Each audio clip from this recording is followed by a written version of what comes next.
président ñu ngi commencé par ci weeru koor bi ñu génn baalu ak ñëpp di baalu ak ñëpp di ñaan yàlla nangul ñu suñuy jaamu yàlla sotti ci réew mi jàmm ak xéewal jàppale le président Bassirou Diomaye le premier ministre Ousmane Sonko et le gouvernement yàlla may leen succès ci mission bi mbooloo mi ñu ngi am mbégte mu rëy ak humilité bu rëy aussi di porter loi d'interprétation bi sur la loi d'amnistie bi ñu fi voté woon en 2024 damay am d'abord une pensée di ñaanal maître Khoureychi Ba comme niñ ko fi waxe woon mu nekkoon nit ku baax bokk ci pool d'avocats yi nga xam ne bi réew bi jaxasoowee dañoo jëlal ba peuple bi ak ñi nga xam ne ñooy les plus démunis mu nekkoon ci ku ñu ràññee ñu ñaan yàlla jéggal ko xare ko àjjana ñu ngi profité de l'occasion pour nuyu le pool d'avocats yi nga xam ne ñoo doon jàppale victime yëpp te tey seen ñaari éminent représentant nekk fii muy maître Ciré Clédor ak maître Juan Branco ñu ngi leen di nuyu et à travers vous le pool d'avocats Djilit Cheikh Bamba Cissé jiite koog ñoom maître Makodou Ndour ak ñoom ñëpp ñu ngi leen di nuyu ak maître Sow tey dañuy am une pensée d'abord pour ñi nga xam ne ñàkk nañ seen bakkan ci xeexal seen réew pour la liberté ñu xam responsabilité bi ñu teg fii ñun tey xam cër bi nga xam ni yoreel nañ ko le peuple sénégalais bi nga xam ni moom du waa Pastef rek seen xeex peuple sénégalais moom moo renversé l'histoire am na ku fi toog sànq naan ay délinquants peuple sénégalais bi jël délinquants yi yóbbu leen palais indi leen assemblée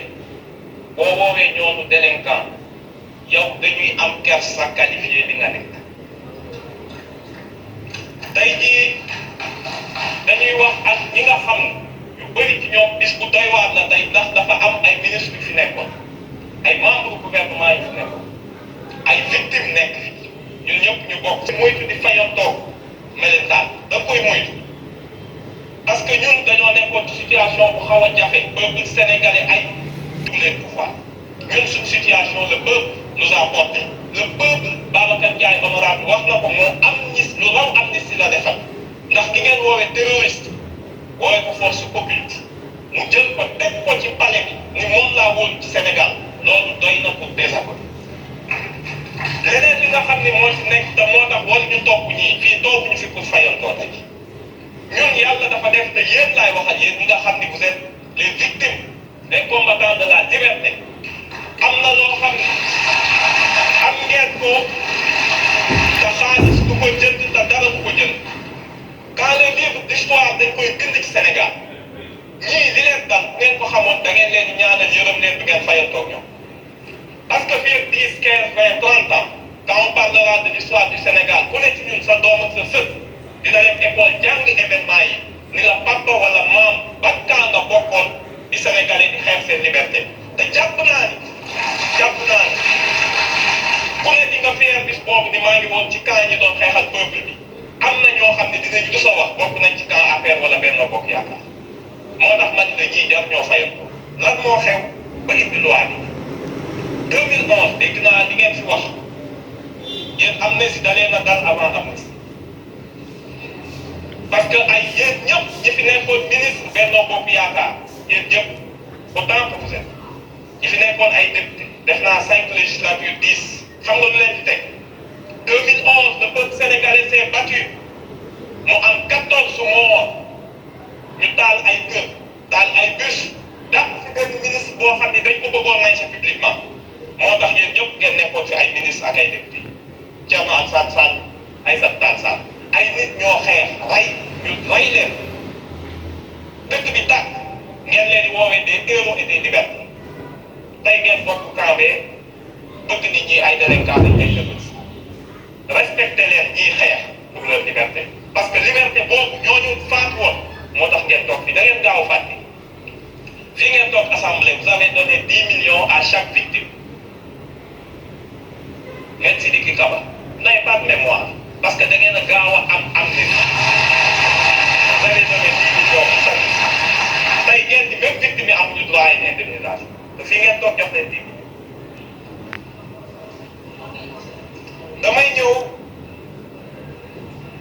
ni la événement yi xew laa bëgg ñëw rapidement pour ñu comprendre Sénégal. honorable s'il vous plaît. bàyyi perturbé bi arrêtez xamay texte dafa baax bu ñu nekkee ak yéen bi ngeen jiiñee benn homme politique dans la tradition bi ngeen am l'histoire donnera raison à qui le dossier ba toxal ngeen di sonal nit ñi faat bakkan fan la mujj ci corruption de la jeunesse yéen a ko disqualifié seen bopp ci koo xam ne teew donc jamu ko woon dès le lendemain le premier ministre de l'intérieur Antoine Diome daal ni ñi doon xeex dafa am ay forces occultes yu leen infiltré identifié daal ni day dénoncer des actes de nature terroriste foofu ngeen commencé seen rhétorique bi leen permettre après état d'exception bi ngeen am ak le permis de tuer fan ngeen ko jël ngeen bind benn mémorandum bi ngeen bind sur les événements de mars yéen a ko publié avril muy document 24 pages boo xam ni kan moo ko c'est un document yore copyright donc document officiel ngeen wax ci ñaari mbir et Antoine Diome ne dafa am ay forces occultes le 4 avril les forces de défense et sécurité weddi ko ci ngeen commencé abandonner FDS yi ndax dans ce document à la page 6 et 7 li ngeen ci wax lu leer da ngeen ni mosu leen jox ordre kenn mu tirer sur les manifestants fa ngeen njëkkee commencé seetal seen bopp à la page 6 dem leen à la page 7 en place une commission d'enquête ana commission d'enquête là c'était en 2021 ñu passé 2021 on arrive aux événements de juin 2023 foofu am solo parce que c'est un tournant aussi ñu def conférence gouvernement premier ministre Amadou Ba jiite ko Ismaïla Madior Fall donc ministre de la justice ministre de la défense nekk fa Abdou Karim Fofana nekk fa et le ministre de l'intérieur Abdou Karim Fofana ni les nervis c'est des gens qui voulaient défendre leur quartier loolu la wax c'est des gens qui voulaient défendre leur quartier bi ñu leen appelé Antoine Diome defaat déclaration le 4 juin daal ni waxoon naa y avait des forces occultes et des nervis ci dëkk bi ñoo xam ne ñoom ñoo tiré sur la population ngeen may weddi tey gis ngeen on a vu les images à la télé maître Aïssata Tall Sall daal di dem parlement européen ñu yabal ko mu ne Sénégal li fa xew laa leen di nettali ñu ne ko lan la devant le parlement européen mu ne sa population interne dafa am ay forces yu leen dugg tapis dans des mouvements salafistes qui veulent s'emparer du pays et mettre à terre la République contexte bi dafa am solo avec leen ngeen dem bind un livre blanc histoire dafa baax ñu koy rappeler lépp li may wax ay documents la livre blanc sur les événements de juin bi ngeen demee lan ngeen wax il y a des forces occultes yoo xam ni ils ont tiré sur les manifestants ils ont tiré sur les forces de l'ordre yéen a ko bind mbir mu xaw a doy waar bi ngeen paree ngeen di y a eu que 15 morts on est en 2023 dans un document officiel du gouvernement tuddee ko livre blanc sur les événements de juin ngeen di y a eu que 15 morts lii mooy le contexte lu tax ngeen voté loi bi baax taxul déedéet da ngeen a xëy reporter élection président Macky Sall dafa reporter élection devant la pression de la communauté internationale parce que li mu doon liggéey moo doon 3e mandat ñëpp xam nañ ko mosuñoo publier laaj bi mu laaj conseil constitutionnel ni ko ndax mën naa def 3e candidature conseil bi ni ko déedéet mënoo ko mu reporter élection yi daa di dem woote dialogue Pastef dem cohérence bu Pastef demul ci dialogue ba lañ ne day def amnistie bi ñëwee mu ne day voter amnistie waa Pastef ni ko ñun ñu ngi lay déglu ci sa amnistie yaag sa dialogue demuñu ñun reporté wuñu ay élection amnistie bi ngay voté lu leer lañ lay laaj lan lañ wax sur les crimes de sang parce que au début li ci bëggoon def c'était d'abord les crimes économiques gars yi di leen Covid bi du ci bokk de moo tax ngeen bind loi bu bon dinaa ci ñëw tuuti may rappeler contexte bi ba pare donc bi ngeen ñëwee ngeen xam ni reporter élection foog ngeen teg dara ci table bi il fallait des mesures d'apaisement loolu moo tax te lu tax mu teg amnistie bi en attendant la décision du conseil constitutionnel parce que li mu bëggoon mooy te voté ngeen ko mu toogaat 1 an ba le 15 décembre 2024 bu toogoon ba 15 décembre 2024 ci la doon permettre mu gagner 1 an de présidence mën a préparer la relève te bu boobaa lu ñu diggoon dinañu nax lii mooy contexte bi saraxuñ leen ñaanuñu leen saluñu leen bi ngeen ko indee question bi ñu leen posé commission moom lañ leen posé fii en plénière est-ce que les crimes de sang ci lañ bokk du haut de quelle autorité xamuñu madame la ministre nii fi teewoon dem commission ni acte de torture bokk ci loi ñëpp dégg ko c'est dans le rapport de la commission c'est un élément factuel yàlla ci baax indi lu tax problème interprétation am ndax coow li yàgg naa bëri mu dem 7TV bërki dem boo jaay ku mu neex nga dem seetaan mu ne les actes de torture li ma waxoon du dañ elle est constante dans ça acte de torture yi bokkul ci loi waaye ñi ñu rey ak ñi ñu faat ci la bokk aba weesul lool ñu ne ko defal ndànk yow devant un juge lan moo indi interprétation te abrogé bi mais benn juge mënu la xam ni ngeen tëggee loi bi lan moo ci bokk ak lan moo ci bokk ndax yéen ni ngeen bindee loi d'amnistie bi baaxul amnistie loi bi juróomi article ngeen ci sànni fàtte ngeen sax ku bëgg ak am na koo xam ne sañ naa wax bëgguma amnistie loolu la ñuy wax de droit à une révision bu la neexee nga bëgguma amnistie man j'étais innocent ñu ubbiwaat sa procès da ngeen koo fàtte ci texte yi ñun waxuñoo ak yéen en réalité on parle avec le conseil constitutionnel parce que dégg naa ñu bëri ñu ne da ngeen waroon saisir conseil constitutionnel ngeen laaj lu ñuy laaj conseil constitutionnel da ngeen a fàtte ni conseil constitutionnel wax na ci amnistie avec la loi Ezzan mais du ngeen lire texte yi bind du ngeen lire décision yi du ngeen lire sax texte yi nga xam ne yéen a ko produire seen bopp conseil constitutionnel dafay gouvernement législateur am na droit un pouvoir illimité xool ban crime lay dugal ci amnistie lu ko neex la ciy def loolu la wax en 2005 ñu ne ko ah bon mu ne waaw am na droit def ci lépp waaye nag waroo leen a fàtte le droit des victimes ndax amnistie lu mu effacé je parle sous le contrôle de monsieur le procureur monsieur le ministre de la justice infraction pénale mais pas action à réparation civile donc ci donc loolu yëpp da ngeen koo fàtte ci texte bi ngeen ñu benn texte boo xam ne lii ngeen ci bind ngeen ni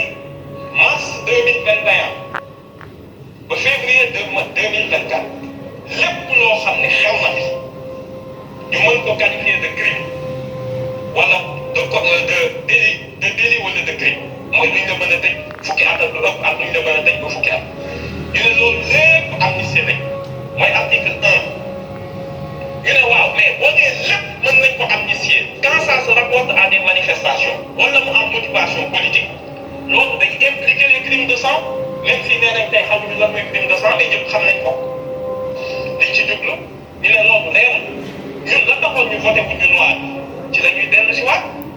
ñu ne ñu non mënoon ngeen ko abrogé lu tax abrogé woote mais abrogation c'est un terme juridique boo xam ne bañ koy wax voté bu ñu loi bi mais boo demee ba voté ko mu am ay effet monsieur le ministre de la justice xam na lan la ñuy defee amnistie da ngeen defoon ni dañ bëgg a protéger suñu bopp képp koo xam ni avant amnistie bi moo tax nga génn kaso kenn mënatu laa delloo kaso parce que bu ñu amnistier le procureur lay def réquisition au juge d'instruction ni ko jëlal une ordonnance de non-lieu bu jëlee ordonnance de non-lieu kenn mënatul ubbi loolu donc ñun mucc nañ ba pare bu doon dañoo bëgg a mucc ku bëgg di def lu mat amnistie lan ngay doyee amnistie bay làqu dinañ leen wax lu tax ñu ubbi ko ku mel ni Pape Abdoulaye Touré dafa am ay actions yu ubbeeku woon suñu bàyyee abrogé l'abrogation n'a pas d'effet rétroactif dégg naa ko fi wax bu dul loi pénale plus douce nan ngay waxee benn règle day rétroactif mënul nekk ñu ne leen amul kenn koo xam ne dinañ bàyyi mu mucc ci action yi ubbi ñi ñu faat am na des actions qui avaient été ouvertes ñu ne loolu yëpp ça pose des problèmes juridiques mais plus grave encore te loolu taxoon ñu rejeter la proposition bi nga xam ni l'honorable député Thierno Alassane Sall dafa bëggoon a def un peu du chapardage politique parce que loolu c'est de la piraterie parlementaire nga xam ni ñun dañuy bëgg dara nga ni xaaral ma jënd ci jënd te amoo les moyens xam nga lu mu bëgg bu ñu abrogé da koy laaj les gens de la société civile ñuy wax bindu loi bi nañ abrogé yomb na mais da ngay wax conséquences yi lan la pour le juge soo abrogé bu ñu xëyee suba procureur ci ban pouvoir day fondé wu pour ne les 2000 yi nekkoon ci kaso bi na leen gendarmerie ak police rëbb ci dëkk bi ñu delloo leen dañ leen delloo ci kaso yi génne ñi nga xam ni ñooy agresseurs yi ak ñooy criminels yi fa nekk boo ne da ngay abrogé il faut nga wax les conséquences pratiques ñi nga xam ne dañ leen condamné woon yàlla def amuñu temps def appel parce que ñoom bi ngeen yéen da ngeen doon raaj ku ngeen jàpp buñ koy jugé buñ ko bu tëddee 3 mois ngeen condamné 3 mois bu defee tëddee 6 mois ngeen condamné 6 mois pour mucc mais kooku il avait 1 mois pour faire appel boo abrogé droit d'appel am boobu day dellu si waat après 1 an lan la ci teg si quoi est-ce que da nga ko préciser est-ce que yéen xam ngeen ko en droit ngeen defoon ni ñun nii ñuy def ragal a tax ñu ngi ragal voilà ce qui s'est passé looloo tax abrogé ñu ne crime de sang yi ñu ko def duñu mucc démb duñu mucc suba loolu ñu koy defee on interprète lan mooy interprète mooy nga jëloon loi ni du ma ci yokk du ma wàññi ginnaaw loi bi ni ñu ko bindee leerul te ministre de la justice dafa créé benn hiérarchie boo xam ne nekkul ci texte bi moo ko def te moom du juge mu ne acte de torture ci la bokk mais meurtre ak assassinat bokk ci ñu ne ko foo ko teg te boo demee constitution article 7 droit à la vie moo jiitu torture mais ki ñu lay torturer ko nan ngay choisir da nga naan ko ah dee nga torturer nañ la comme que torture dugg na dee bi day tëb da nga affaire bi du supermarché c'est pas à la carte c'est pas à la carte du yow yaay choisir droit à la vie elle est sacrée article 7 dafa ne droit à la vie la personne l'intégrité physique et inviolabilité de la personne après la soog a ñëw ni bu kenn laal intégrité physique am bu ko kenn mutiler donc avant torture droit à la vie moo jiitu droit à la liberté moo jiitu donc yow mënoo établir yaa hiérarchie léegi pour saisir tribunal boo ñëwee tribunal juge bi danaan di nekk Bignona ñu ne lu tax ngay interpréter te juge waxaguñ juge Bignona su gisee texte bi danaan man xaw ma lan moo bokk ci amnistie bi lan moo ci bokk ah man de jàpp naa amnistie am na tëj juge Thiès bi ni déedéet man jàpp naa amnistie amul ci cas bi ubbi mu am dissonance jurisprudentielle gën a compliqué ñu ne avant justice bi ci prononcé wu kaa ñu leeral Sénégal dafa ratifier ay convention internationale convention contre la torture déclaration universelle des droits de l'homme nga xam ne ci constitution bi la nekk charte africaine des droits de l'homme suñu préambule la nekk pacte international des droits civils et politiques loolu lépp consacré li ñu la wax ni ay droits fondamentaux de la personne muy le droit à la vie le droit à la liberté le droit de ne pas subir de traitement inhumain dégradant ak l'interdiction de la torture ñu ne loolu ay normes de jus cogens la lu muy tekki mooy ay normes impératives maanaam même bu dee ay état dañoo dajale ci traité ba ci déroger droit international nee na mënul ne li ngeen déroger c'est nul waxuma laat nag nga bëgg ko jaarale par une loi ñu ne CEDEAO Cour européenne des droits de l'homme Cour interaméricaine des droits de l'homme ñoom ñëpp dañoo dajaloo maase daal di désormais amnistie mënatul concerner les atteintes aux droits fondamentaux de l'homme réew moo xam ni da ngaa jël amnistie nit ki nga xam ni victime la wala ay ayant droit moo leen am un recours effectif au niveau des tribunaux maanaam boo saisiree tribunal bi danaan la amnistie moo am moo tax mënuñoo ko examiner nee na boo ñëwee ci man dañ lay condamné te bu ñu lay condamné condamnation bu métti la ñu teg sa kaw tey jii bis bu ñu bàyyi woon seen abrogation bi am wala ñu bàyyi amnistie bi jàll ñi nga xam ni dañoo faat seen i doom bis bu ñu demee CEDEAO président Barre May Nassara ayant droit bi biñ fa demee biñ ñu condamné état du Niger ni ko amnistie warul tax nga ni moom amul recours effectif xam nga ñaata lañ condamné état du Niger ci benn cas 435 millions ñu ne ko sa soxna 75 millions say doom juróomi doom ku nekk 50 millions daal di jël 12 frères et sœurs ku nekk ñu jox la 10 millions benn cas 400 millions ñun 80 lañ am de mort su ñëpp demee CEDEAO ak ñi ñu torturé ñaata la ñuy fay dañu condamné Sénégal 10 milliards da ngeen toog fii loolu mënul nekk moo tax communauté internationale foofu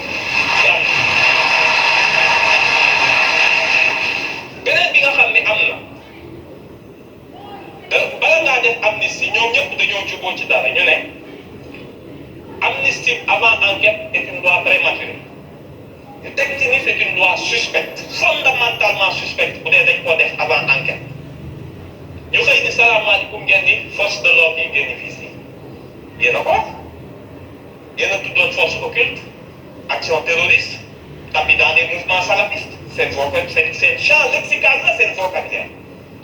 ngeen bëgg a ñëw tey ñu ne salaamaaleykum ngeen ni FDS la FDS ak magistrat yi ñu ngeen doon wax ñun dañ leen a jéppi dañ leen a bañ dañ leen a ngeen ni da ngeen leen di défendre fii président Diomaye président Ousmane Sonko dañoo jël ministre de la défense jox ko un ancien militaire jël ministre de l'intérieur jox ko un ancien gendarme jël ministre de la justice jox ko magistrat jàpp naa ni pour mën a défendre FDS yi ba gën a crédible le ministre de la justice le ministre de la défense ak le ministre de l'intérieur amul du yéen ñun ñoo jox cër force de l'ordre dafa fekk buñ nee magistrat yi am nañu dëgg ministre de la justice taxul ñu koy wax du moom la ñuy waxal donc bu leen nax seen bopp du yéen yéen leen défendre ñii lu bëgg a dal ci seen ancien ñi ñu daan nekk ñoom jàpp naa ils sont mieux ils sont plus aptes à les défendre li nga xam ne moo fi nekk monsieur le ministre de la justice loi bi dañ koy voter parce que buñ ko voté wul on aura la censure des tribunaux internationaux lii moo ko indi interprétation bi bu amul Sénégal du jóg ci dem CEDEAO du jóg ci dem instance Nations Unies te yéen du leen muccal yéen ñi def torture xanaa xam leen yaa ngi convocation universelle képp koo xam ni da ngaa torturer dëkk boo dem mën nañ la faatoo donc yéen du ngeen mucc fii bu ngeen muccee fii du ngeen mucc fii rek même bu ngeen daw yi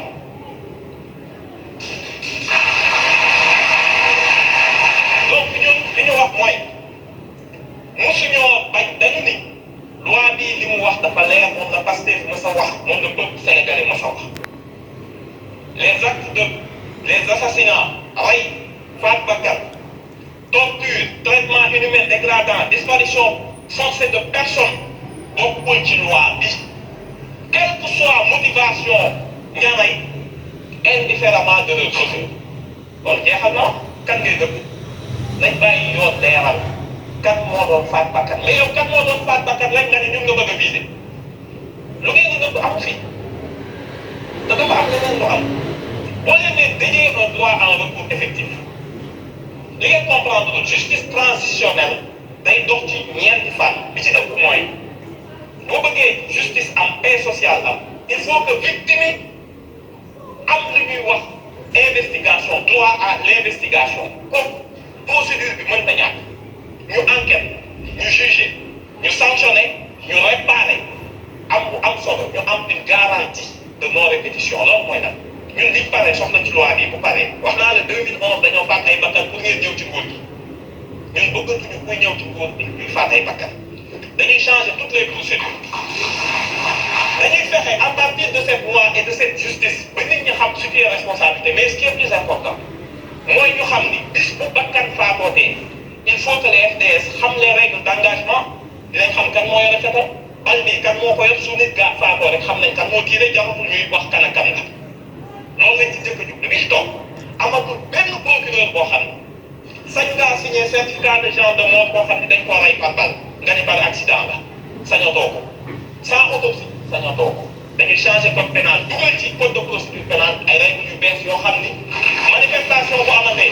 mënoo ko def manifestation bu amatee dañ protéger les médecins ba nga xam ni doo ko forcer mu bind ay termes yoo xam ni dangaa damm baatu nit ñi mu ne kii da doon geesu baat bi xaw a kale parce que loolu moo fi am pourquoi ñu am 15 morts officiellement ñëpp xam ni 86 la parce que da ngeen a suul ay nit xam ngeen ni tey seen yaram yàqu na Sénégal fan lay jëlee ay moyens pour ubbi leen xool kan ak kan moo ko rek li ngeen def xam ngeen ko baax a baax victime yi pour ñu defal il faut ñu delloo leen ak ak yelleef boobu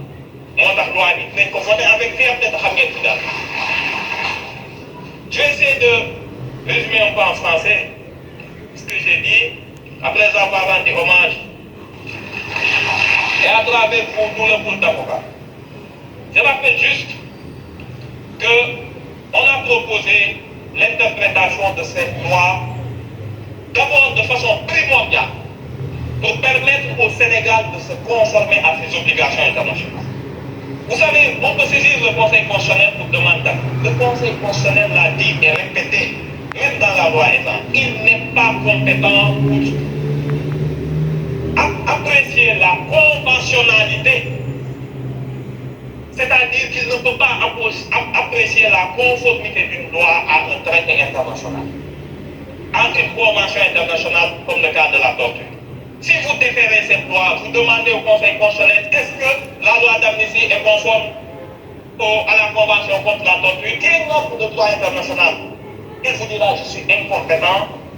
La loi organique sur le Conseil constitutionnel me donne seulement la compétence pour apprécier la conformité d'une loi à la Constitution, mais pas la conformité d'une loi à un engagement international. C'est par reconnaissance que vous dites qu'il faut demander l'avis du Conseil constitutionnel. Le but de ce texte interprétatif n'est ni d'ajouter quoi que ce soit, n'est pas de désigner des responsables, mais de préciser le champ d'application de la loi d'amnistie pour permettre aux juges d'avoir une jurisprudence uniforme. Chaque infraction, chaque acte, chaque fait constitutif de violation de droits de l'homme porte sa propre motivation. S'il y a un assassinat, le juge est obligé d'ouvrir et de rouvrir le dossier. S'il s'agit d'autres cas, il sait que ça ne fait pas partie. Donc, personne n'est visé. Chaque infraction porte sa propre motivation. Ce n'est pas l'auteur de l'infraction qui vient en bandoulière dire au juge moi j'ai tué, j'avais une motivation politique. Que nenni, ça ne se passe jamais comme ça. S'il y a un mort, c'est que ce n'est pas lié aux manifestations. Vous pouvez proclamer en avoir eu la motivation. Vous pouvez établir un lien qu'il y avait un rapport imminent, direct et immédiat avec les manifestations. Ça ne vous sauvera pas des poursuites. L'autre élément qu'on a oublié dans la loi d'amnistie, qui est le droit à réparation. Toute loi d'amnistie qui n'a pas prévu le droit à réparation est présumé nul et non absolu ab initio, vous le savez bien. Nous, on a juste rappelé le principe. Donc, on n'a rien modifié. Qu'est-ce qu'on a modifié dans le champ de la loi? La loi avait un spectre extrêmement large, couvrant toutes les infractions de nature correctionnelle ou criminelle. Dès lors qu'ils se rapportent à des manifestations ou peuvent avoir une motivation politique. Ça ouvre la voie, comme on dit, ça ouvre des portes à toutes les fenêtres. Bien sûr, n'importe qui pouvait se prévaloir, les défis pouvaient se prévaloir de cette disposition. On a dit, pour que le Sénégal ne soit pas condamné, devant les instances internationales, il faut que la loi soit conforme aux traités qu'on a librement souscrits et qui ont une valeur supérieure aux lois. Les crimes de sang, les meurtres, les assassinats, les cas de torture, les traitements inhumains dégradants ne font pas partie de la loi d'amnistie. Et à partir de ce moment, tout juge a les armes juridiques pour pouvoir dire de prime abord, dès lors qu'on lui présente une infraction, dès lors que la victime se présente devant lui, si le cas qui lui est soumis relève de l'amnistie ou pas. Voilà ce qu'on a voulu établir. On fera le pardon après. Mais l'obligation de non-répétition nous oblige à cette loi d'interprétation. Dans le cadre d'une procédure que présidait M. le Président Yahabé, le directeur des affaires criminelles et des grâces, et j'ai toujours été particulièrement impressionné par son professionnalisme, son attachement